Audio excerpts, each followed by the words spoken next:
Hello mes amis, d'ici José de Lovita. Je vais vous parler aujourd'hui de certaines techniques qui sont utiles par exemple pour rester concentré au travail. Et je sais que la capacité de rester concentré sur son travail, ça varie au long des journées, des personnes. Ça veut dire certaines personnes sont plus facilement concentrées par exemple pendant la journée et les autres ils ont vraiment de la difficulté à accomplir un travail. Si vous ne pouvez pas éliminer ces périodes moins productives, par exemple, vous pouvez quand même apprendre à connaître et à tirer parti de vos périodes les plus productives, par exemple. On va voir quelques techniques qui vont vous aider à rester concentré sur le travail. Ce ne sont pas des garanties, mais ces techniques elles peuvent vous aider vraiment à concentrer sur les tâches qui sont plus importantes pour vous. La première chose, c'est planifier votre journée à l'avance. Ça, c'est important parce que si vous voulez être plus productif dans quelque chose, planifiez votre journée.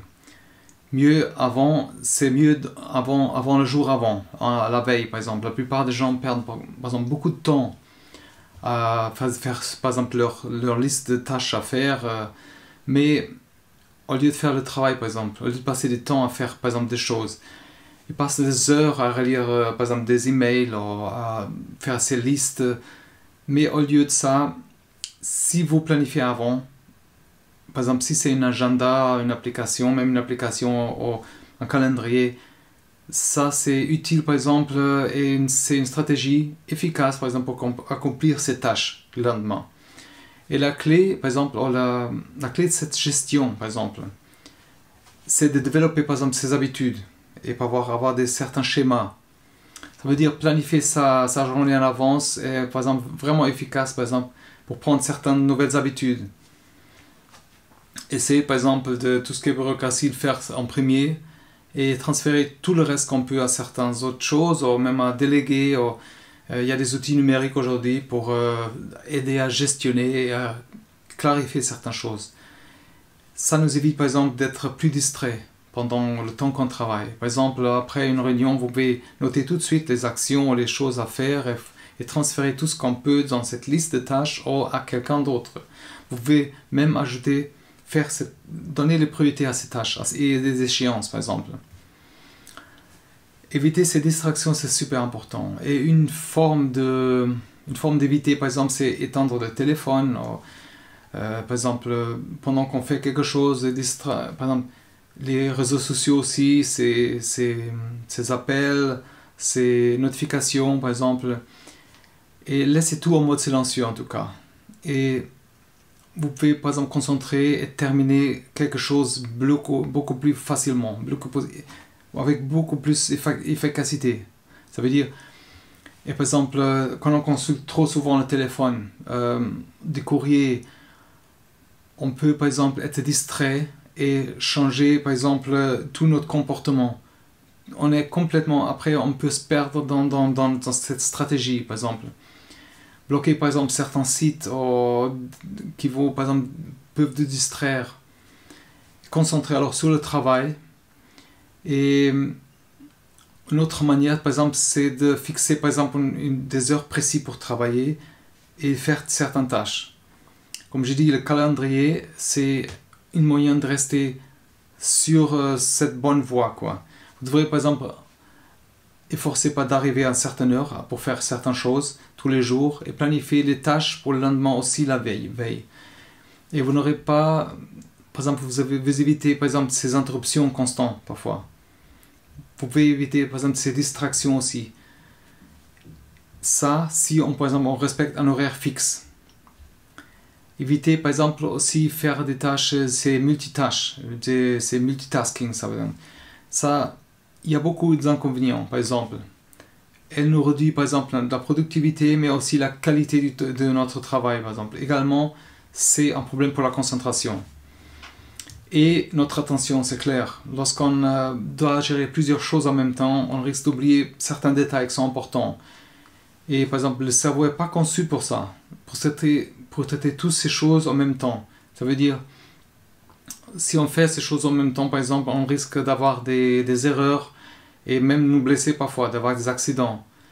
Et pour éviter ça, essayez par exemple d'avoir par exemple un temps de travail spécifique pour chaque tâche par jour. Fixez un moment où vous ne serez pas distrait par exemple et après faites des pauses aussi à un certain moment. vérifiez si vous n'avez pas changé aussi ces tâches.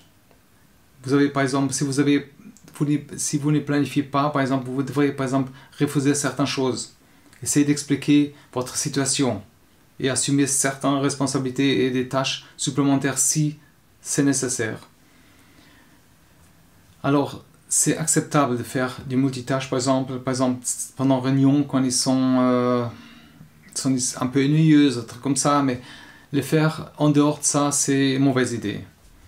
Par exemple, ça risque vraiment de faire des erreurs et par exemple, ça facilite. Par exemple, je sais que par exemple, notre téléphone, ça facilite les multitâches, on fait des choses en même temps. Mais il faut fixer des délais.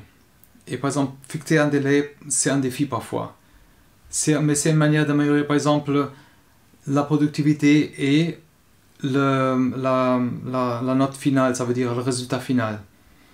Par exemple, si vous fixez une date précise pour terminer quelque chose, ça vous assure que vous êtes sur le bon chemin, sur le bon projet et normalement on ne craint pas le manque de temps.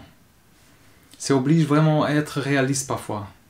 Et par exemple, c'est vraiment nécessaire pour accomplir quelque chose. Par exemple, cette date limite, c'est un bon moyen efficace pour rester concentré sur votre travail. Ça permet de visualiser aussi quelque chose et de réduire cette procrastination qu'on a. Parfois, ça paraît facile, mais parfois, c'est pas réaliste. Ça veut dire, si on ajoute une certaine responsabilité pour prioriser cette tâche, ça nous aide, par exemple, à atteindre ces objectifs. Vous serez, par exemple, plus motivé pour accomplir ces tâches.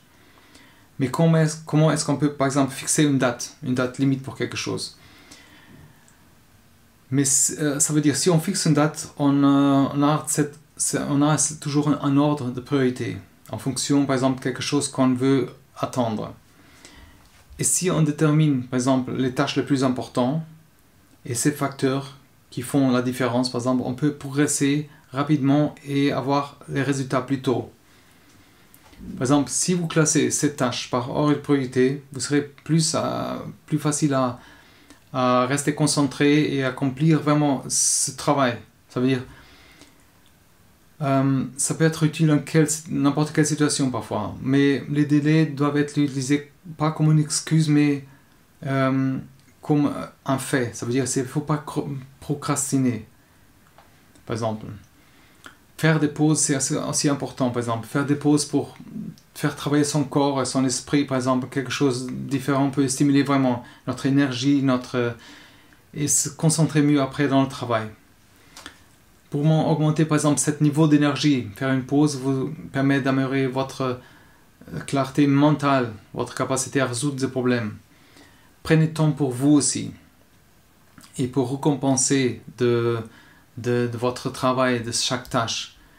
Mais vous avez aussi cette sensation, par exemple, qu'il faut toujours une petite pause, et parfois même une longue pause.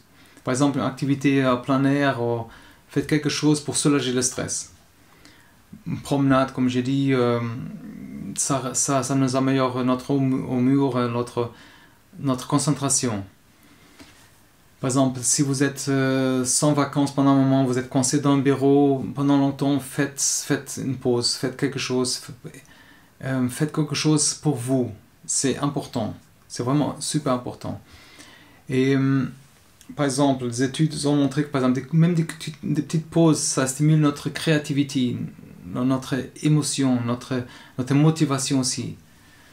Il est prouvé vraiment que vous serez vraiment ravi de faire quelque chose de différent. Par exemple, se détendre, c'est super important. Ça veut dire que de nombreuses personnes, par exemple, ils ont mal à se concentrer. Parce qu'il y a des listes de choses qui sont interminables. La tension monte, par exemple. Ils ne savent pas où commencer. Mais il y a plusieurs façons de se détendre, par exemple. On se sent plus concentré après et plus productif. Et par exemple, une technique de relaxation, par exemple, est se recentrer sur quelque chose qu'on aime, quelque chose de simple. Et ça augmente la conscience de nous-mêmes, de notre corps. Mais c'est comme une imagerie visuelle. Mais c'est important de faire ça régulièrement.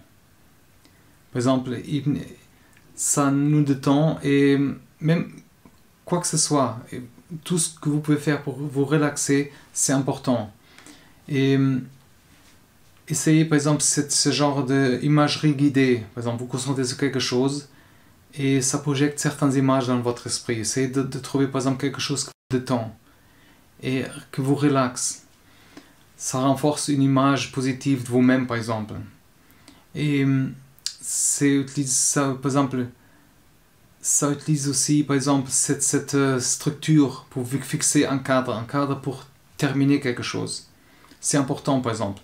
L'utilisation d'un cadre dans une structure d'objectifs, par exemple, c'est efficace pour rester concentré aussi. Ça vous aide à définir par exemple vos objectifs, vos buts et suivre votre progrès par exemple. Et essayez tout ça pour vous et vous serez vraiment ravi de constater par exemple à quel point vous serez plus productif. Il y a aussi ces objectifs qu'on appelle SMART, par exemple. Ces objectifs sont spécifiques, mesurables, réalisables. Ils doivent être pertinents, atteignables et aussi limités dans le temps. Ça veut dire les objectifs SMART, ils vont chercher ces qualités d'un bon objectif. Ça veut dire qu'ils sont plus précis possible, par exemple, pour permettre de rester sur le bon chemin.